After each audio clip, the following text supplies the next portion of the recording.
अगर आप भी चाहते हैं नए वीडियो एवं नए ऑडियो देखने एवं सुनने के लिए तो हमारे गोल्ड स्टूडियो चैनल को सब्सक्राइब जरूर करें एवं बेल आइकन दबाना ना भूलें।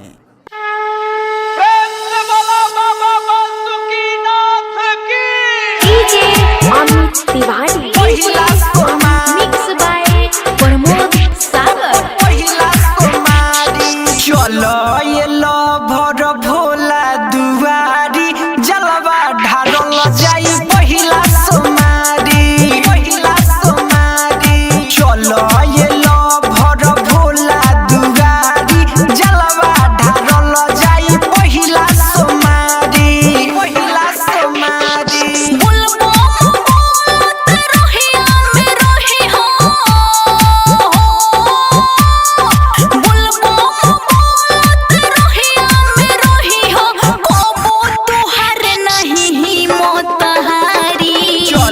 ये लो भर भोला दुआरी जलवा ढारल जाई पहिला सोमारी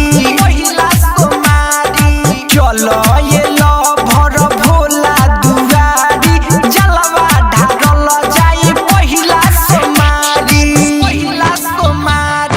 जलवा ढारल जाई पहिला सोमारी। डीजे अमित तिवारी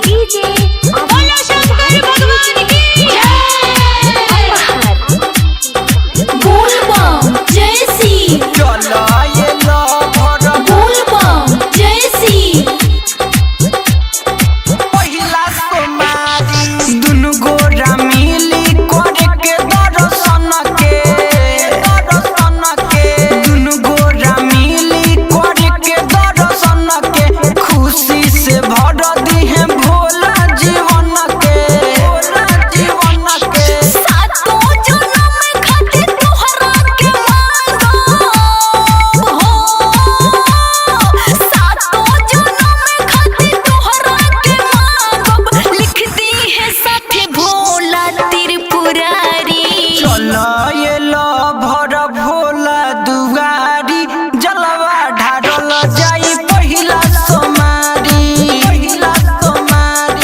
चलो ये लो भर भोला दुआरी जलवा ढारल जाई पहिला सोमारी जलवा ढारल जाई पहिला सोमारी। डीजे अमित तिवारी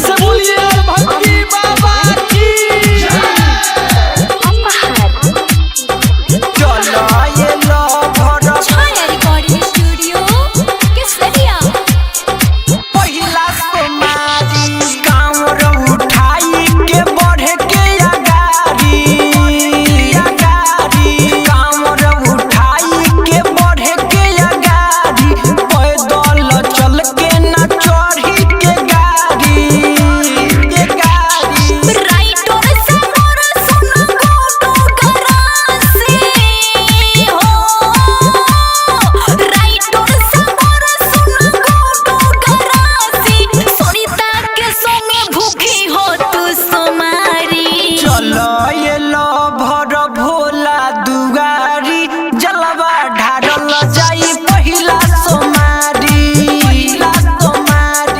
चलो ये लो भर भोला दुआरी जलवा ढारल जाई पहिला सोमारी।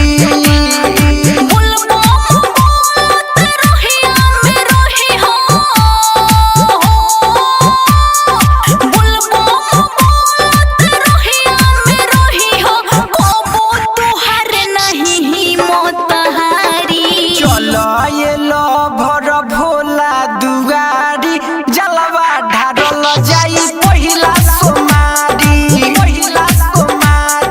चलो ये लो